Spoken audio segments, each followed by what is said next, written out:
Ah ben gang, on repart ça pour un dernier segment avec nul autre que Marie-Josée Saint-Pierre, qui est créatrice alignée, qui nous invite à retrouver notre souveraineté intérieure grâce à l'écriture, à l'énergie, à la conscience vibratoire, que j'ai le goût de vous dire. Son nouveau livre, Buffet à volonté, qui est paru, il est tout chaud sorti du four, lui, là, hein, sans faire de mauvais jeu de mots, le 6 novembre dernier. C'est un récit initiatique, je pense, qui bouscule les croyances et qui ouvre le cœur. Je ne l'ai pas lu. Marie-Josée m'en a parlé par contre, c'est pour ça que je vous dis ça comme ça. Marie-Josée, ton univers, tu nous en parles brièvement. Comment tu te décris? C'est quoi ça, une créatrice alignée? Une créatrice alignée. Après avoir eu plusieurs titres dans mon parcours, j'en suis venue à être une créatrice de joie, créatrice de mots, créatrice de livres, d'ouvrages, créatrice de programmes digitaux, créatrice de plein de choses. Il y a plein même en cuisinant, en tricotant, je suis dans la création constante et dans la joie. C'est ce qui m'apporte la joie dans ma vie. Est-ce que tu as le temps de dormir, toi? Oui! Ben, vous aurez probablement remarqué aussi, mon avant-dernier livre, ça parle de la neurodivergence, neuroatypique, HPI, multipotentiel, hypersensible. Est-ce que c'est le livre que tu m'as offert tout à l'heure? Oui, exactement. Pour ceux qui sont sur les réseaux sociaux. Oui. La couverture est tellement douce. J'adore. Moi, les sens font partie de ma vie. Et quand tu me l'as offert tout à l'heure, juste le toucher, il est invitant. On le feuillette, c'est certain que je l'ai feuilleté rapidement, et aéré, facile à lire, je vous dirais. Donc, si vous cherchez un autre cadeau de Noël, je pense que le haut potentiel intellectuel, ça peut peut-être être démystifié avec ce volume-là.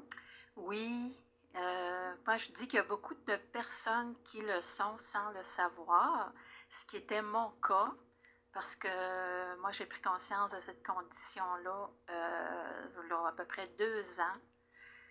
Et ben, c'est le livre que tu tiens entre tes mains, c'est ma création, encore une fois. J'ai édité, j'ai écrit, j'ai corrigé, j'ai révisé, j'ai tout fait. Je suis toute seule dans mon équipe. Fait être multipotentiel, c'est plein de choses. Et oui, j'ai le temps de dormir, mais si j'ai le malheur de me réveiller la nuit, mon petit hamster part rapidement. Je lis en arrière de ton volume qu'on est en train de parler. Être neuroatypique, HPI, c'est vivre avec une radio allumée en permanence sans pouvoir changer de station. C'est Jeanne Sio-Franchin, j'espère que je le prononce bien, psychologue spécialiste du HP qui a dit ça. Oui. OK. Moi, je travaille quasiment tout le temps avec une petite musique de fond ou avec une radio allumée en arrière, là, tu sais. Puis des fois, ça dérange, mais des fois, c'est comme s'il n'y avait absolument rien. Ben, des fois, dépendamment des activités qu'on fait, on a besoin de quelque chose qui attire notre attention, mais tu vas plus comprendre en lisant le livre. Les gens vont plus comprendre. On veut pas tout c'est très spécial. Moi, si je veux faire une sieste, si j'ai besoin d'une sieste en fin d'après-midi, là, avec tout ce qui se passe dans ma tête, je peux pas faire une sieste sans avoir une conférence. Quelque chose de doux, là, mais pour arrêter d'être dans ma tête, pour me reposer mes neurones, reposer mes yeux, reposer tout mes corps, j'ai besoin que mon attention soit un petit peu ailleurs. Je comprends ça. Je pense qu'il y a certainement de nos auditeurs également qui te suivent très bien dans cette aventure-là. Marie-Josée, tu parles souvent de joie malgré le chaos. Qu'est-ce que le chaos t'a enseigné de la vie? C'est une bonne question. Qu'est-ce que le chaos m'a enseigné de la vie? C'est un long parcours. J'écoutais la première entrevue justement ici, tantôt en préparant. La résilience, premièrement. Mais au-delà de la résilience,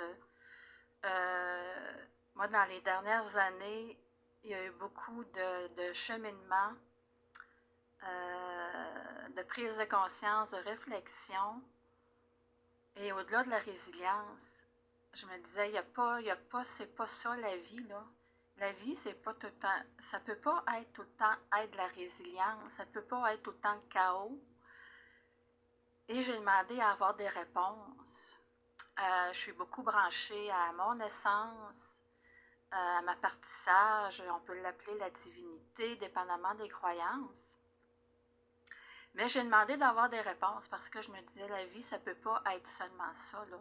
Le chaos, on vit d'espoir, on a des petites périodes que ça va bien, d'autres périodes que ça va bien, c'est tout le temps le chaos. Et ce qui est arrivé sur mon chemin et ce qui a résulté du livre Buffet à volonté, c'est de comprendre comment les interférences invisibles peuvent nous mener, peuvent nous manipuler. C'est extraordinaire. C'est extraordinaire. Et suite à la réponse que j'ai eue à mon questionnement, c'est ce qui est venu sur mon chemin, c'est une séance d'hypnose régressive ésotérique avec la méthode de Griffasie, qui est très spéciale. Et moi, au départ, je croyais pas vraiment. Ben, c'est pas que je croyais pas à l'hypnose, mais ça m'avait jamais interpellée. Ben, au départ, souvent, quand on veut se faire parler d'hypnose, on voit les grands qui font des shows, là, des spectacles. Ça, c'est une forme d'hypnose. Mais souvent, on se fait dire, ben, tu sais, quand tu t'en vas en voiture, tu es arrivé, puis tu n'as même comme pas eu l'impression que tu as parcouru le chemin, mais que tu étais sous hypnose. Mais là, toi, c'est pas de cette hypnose-là que tu nous parles.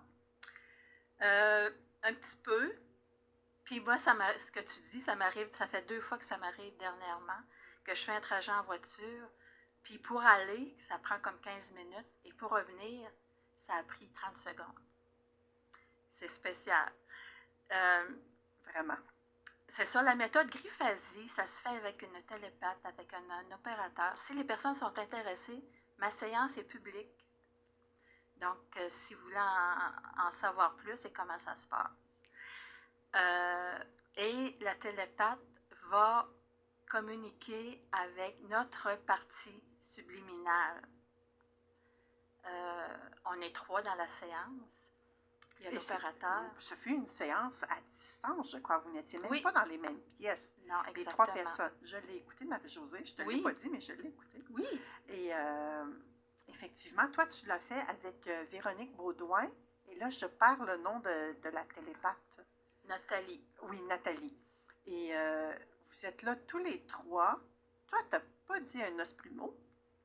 C'est parce que ma séance, j'ai fait le choix de demander qu'elle soit floutée, premièrement, comme tu as vu, et de couper le début et la fin, parce que c'était des informations personnelles que je partageais. OK. C'est pour ça. Mais ça dure à peu près, en tout, là, ça dure à peu près 1h15. OK. Et toi, ce qui t'a emmené à faire cette séance-là, c'est que tu avais besoin de redéfinir ton destin? Pas nécessairement. J'avais besoin de comprendre. Je sentais profondément que je vivais des choses qui ne m'appartenaient pas. Mes pensées, mes attitudes, plein mes émotions. Puis je me disais, il y a quelque chose. C'est quoi? C'est quoi? J'ai fait plein d'introspection sur moi-même pendant tant d'années. Et que là, je me dis, ça se peut pas que la vie de merde que j'ai eue, que ce soit ça la vie. C'est rare les personnes qui ont une vie, que c'est un long fleuve tranquille. Il y a tout le temps du chaos. Qu'on le veuille ou non, il y a tout le temps du chaos. Quand il n'y en a plus, là, on est rendu à faire affaire avec mon invité précédent. Là. Exactement. Oui.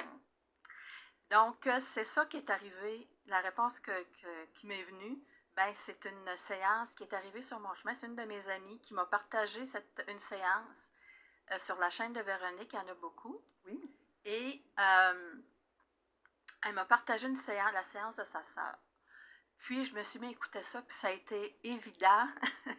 Je me suis dit, c'est ça que j'ai besoin, c'est là que je vais avoir des réponses.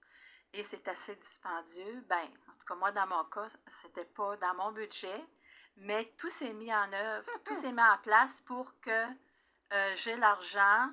Véronique aussi voulait que que je sois là avec elle. Moi, j'ai Elle m'a toujours dit organisé que quelque chose. l'univers est complotiste, Ah Marie-Josée. oui, Elle tellement, complote tellement. Quand tellement. tu es prête, tout s'aligne vibratoirement et tout se produit selon le plan divin. Oui, Vraiment. oui. Donc, tu as fait cette séance-là contre toute attente parce que c'était pas le temps de ta vie, tu connaissais pas ça. Non. Tu as vécu ça. Donc, la télépathe prend possession de tes informations internes. Oui. Elle les vulgarise. Donc, il n'y a pas de... Si ça avait été toi qui avais eu à dire les ressentis, tu aurais probablement bloqué toutes sortes d'affaires. Hein? Oui. Tu n'aurais pas osé nommer les choses.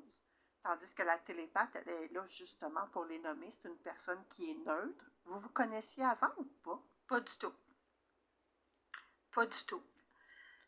Donc, j'ai eu des réponses, puis au tout début, l'être, la conscience qui est apparue, c'est ma mère. C'est la conscience de ma mère qui est interférée. Parce que moi, en 2005-2010, j'ai vécu une expérience d'emprise. Ça, je l'explique bien dans mon premier livre, Deuil, pardon et détachement. Et tout est remonté. Tout est remonté. J'ai eu toutes les réponses, plein de prises de conscience.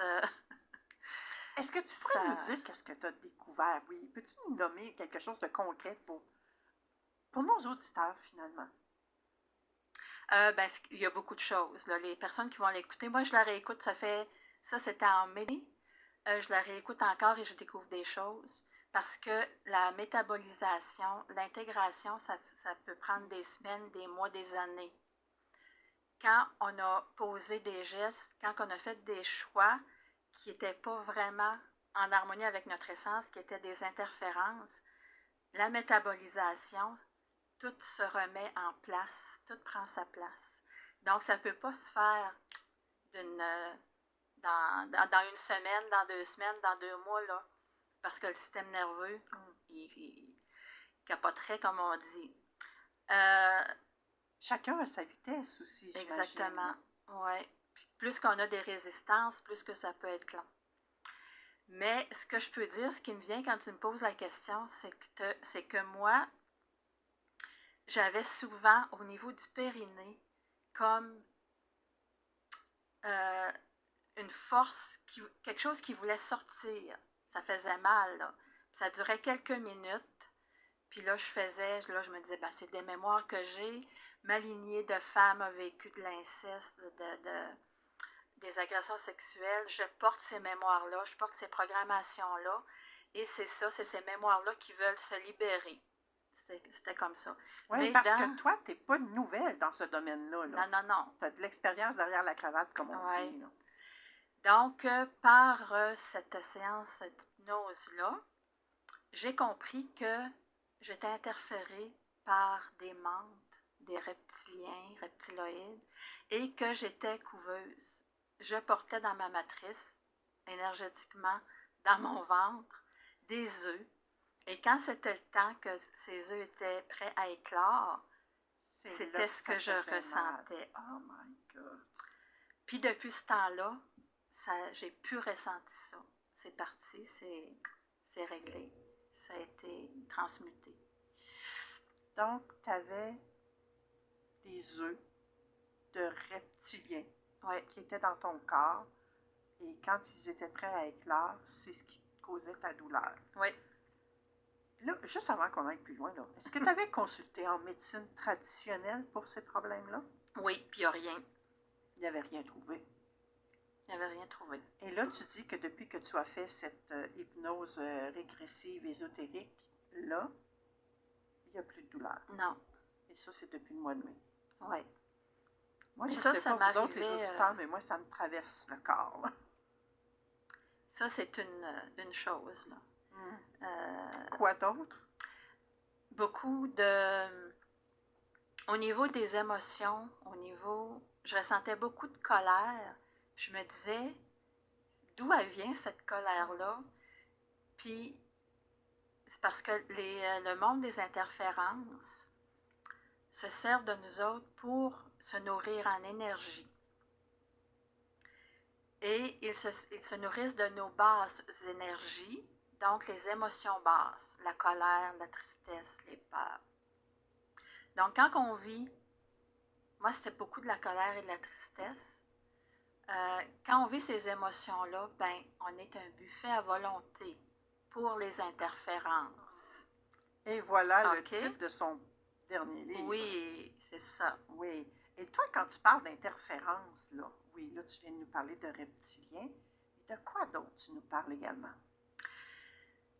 Là, je vais peut-être péter la balloune de beaucoup de personnes. On a été, en tout cas, moi j'ai été beaucoup et longtemps dans la spiritualité, faire appel aux anges, faire appel aux archanges, aux maîtres ascensionnés. Et ça, c'est une grande porte que l'on laisse ouverte aux interférences. Parce qu'on donne notre pouvoir, on donne notre puissance créatrice.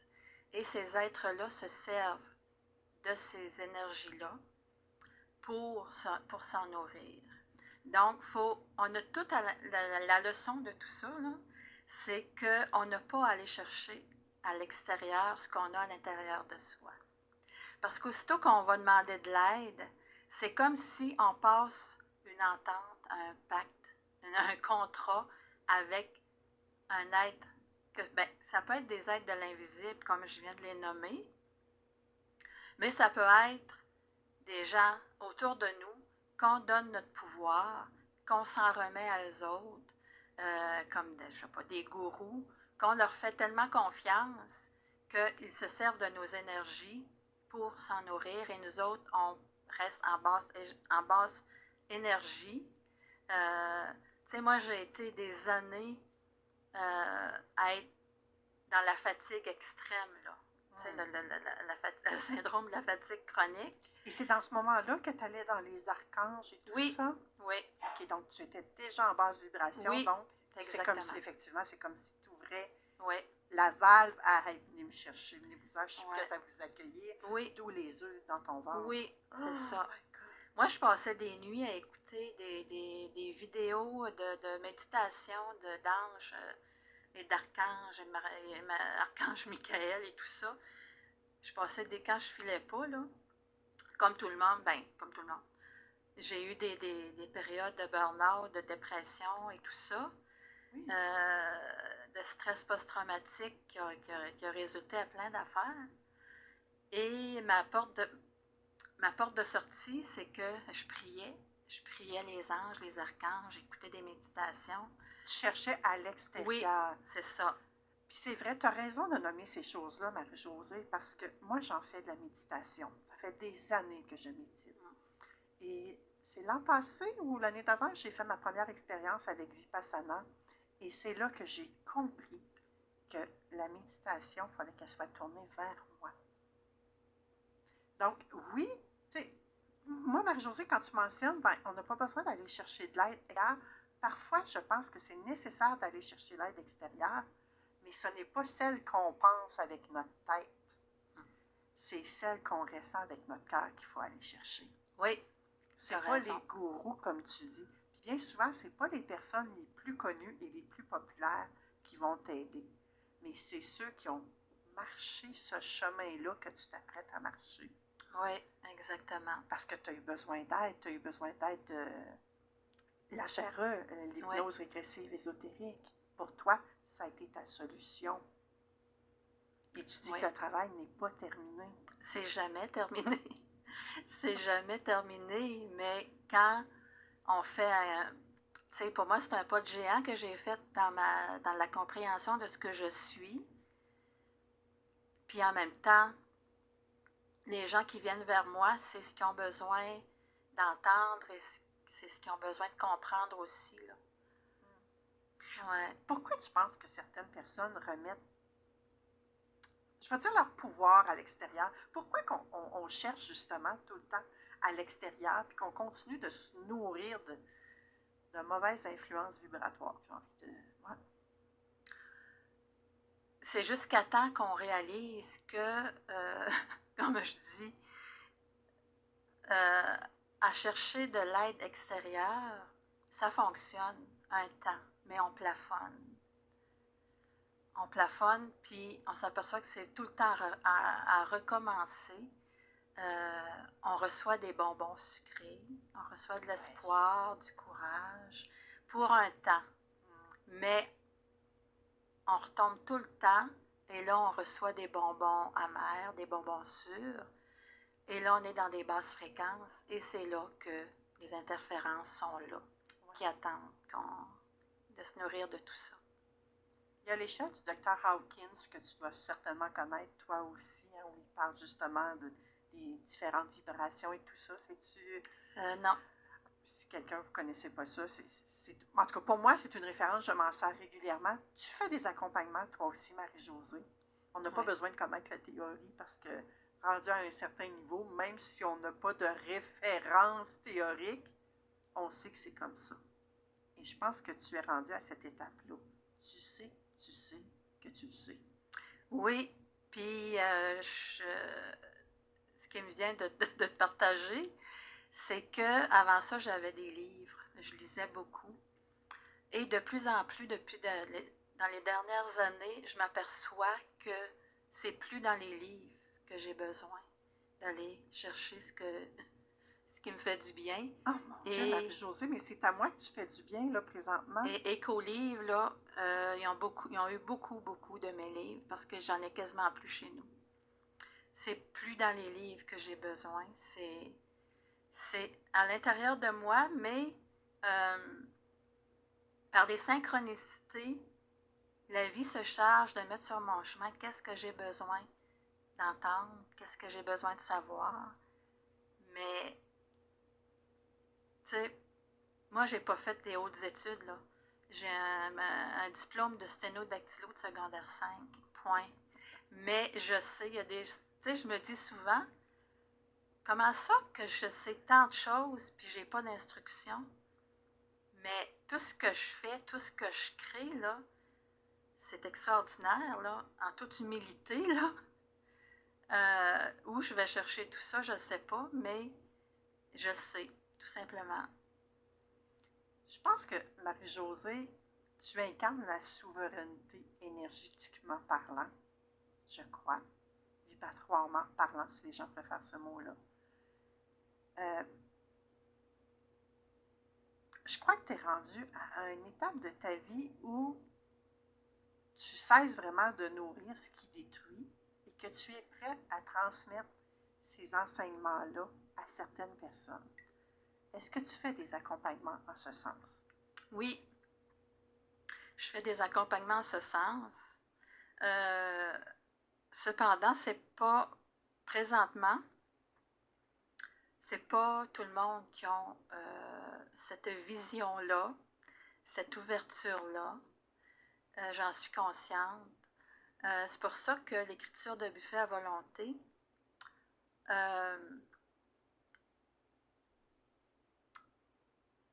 il y a beaucoup d'enseignements dans ce récit-là. Les personnages, c'est un récit initiatique. Ça parle, entre autres, de certaines expériences que j'ai vécues, mais romancées. Les enseignements sont beaucoup dans ce livre-là. Et j'ai comme projet d'en écrire un deuxième parce que il y a beaucoup de beaux enseignements à partager pour faire la suite. Ouais. Même si c'est un récit initiatique, que c'est romancé, on y retrouve des vérités sur ta vie, je présume. Oui. Est-ce que ce fut libérateur pour toi d'écrire Buffet à volonté? Oui, comme tous mes livres.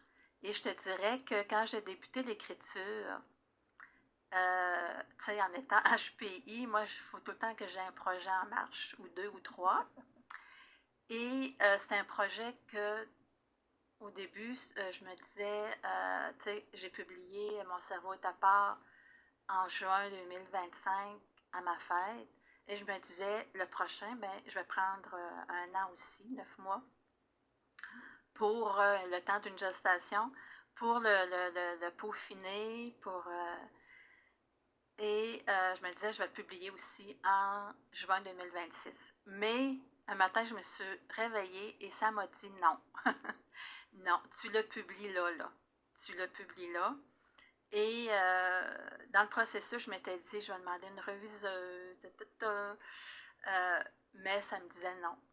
Tu as tout en toi pour le publier, ce livre-là. Rapidement, les gens en ont besoin et tu t'en vas avec ça, tu fais ce que tu as à faire. Et effectivement, tout a bien été très rapidement, plus vite que je pensais. Et même si je voulais ralentir le processus, c'est comme si ça me poussait dans le dos. Non, tu vas le publier, attends pas après personne. Tu es capable de tout faire toi-même, la page couverture, les écrits, tout, publié sur Amazon. Donc, c'est pour ça qu'il est sorti. Et aujourd'hui, c'est le premier podcast d'une série de 10, justement, c'est vrai, qui sort une fois par semaine. Il y a des podcasts sur Buffet à volonté, sur ma chaîne YouTube. Ouais. Ta chaîne s'appelle comment? Mon nom, Marie-Josée Saint-Pierre. ST et non SINT. Non, des fois, ça l'aide à la recherche, je ne sais pas, là. Ah oui. Donc, Marie-Josée Saint-Pierre, vous la cherchez. Elle est très facile à trouver sur tous les réseaux sociaux. J'ai fait l'expérience, ma belle gang. Marie-Josée, tu es aussi prête-plume. Oui. Comment tu canalises les mots quand tu es prête-plume? Bien, prête-plume, c'est travailler en collaboration avec une personne qui... je prête ma plume à une personne, par exemple, qui désire écrire un livre, mais qui n'a pas nécessairement le temps ou le talent ou l'énergie pour le faire. Donc, c'est une collaboration avec une personne. Je recueille les informations, j'écris, je fais, c'est vraiment une collaboration avec une autre personne, être prête-plume, mais c'est plus aussi de la rédaction web de contenu que je fais de plus en plus parce qu'en ayant fait pour moi, encore là, je me suis découvert des talents, des dons et je me suis dit pourquoi pas offrir ça aux gens qui ont besoin, qui n'ont pas ce talent-là, qui désirent œuvrer ailleurs, mais qui ont besoin de contenu. Marie-Josée, crois-tu que chaque personne porte un livre ou une histoire de guérison? Oui, parce que comme je dis, vivre ici sur la planète, comme je disais au début, pour la plupart des gens, c'est un chaos de haut et de bas. Et chaque personne a des expériences à partager, des secrets peut-être aussi. Et puis écrire, c'est libérateur aussi. Tu sais, même si j'agirais à titre de prête-plume pour une personne, la personne qui va être dans ce processus-là, ça va être libérateur et thérapeutique pour la personne. Aller revisiter le chaos de sa vie, les chaos de sa vie. On porte toutes des blessures à certains niveaux. Ouais. Quelle est la vibration que tu souhaites transmettre à travers Buffet à volonté et tes prochains tomes, hein, parce qu'il y aura d'autres tomes, du moins un tome 2? C'est des vibrations de joie, tout simplement, d'être dans la joie parce que les interférences détestent la joie. Avec la joie, les interférences ne restent pas. C'est vraiment le secret. C'est ce qu'il y a à retenir. La joie, là, les interférences n'aiment pas ça, la joie. Si les auditeurs souhaitent plonger dans ton univers de joie, on peut te retrouver de quelle façon, Marie-Josée?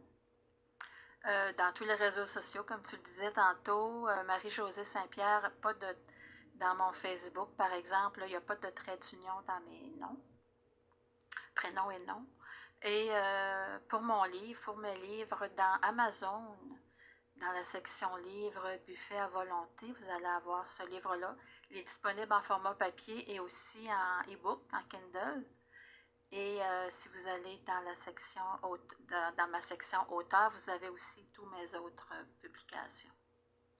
Moi, je viens de déposer le lien Linktree pour ceux qui sont sur les réseaux sociaux. Oui, merci. Je vais redécouper tout à l'heure ton passage pour faire un extrait podcast que tu auras pour toi toute seule et je remettrai le lien également dans les commentaires du podcast. Donc, ça va être facilitant pour les gens.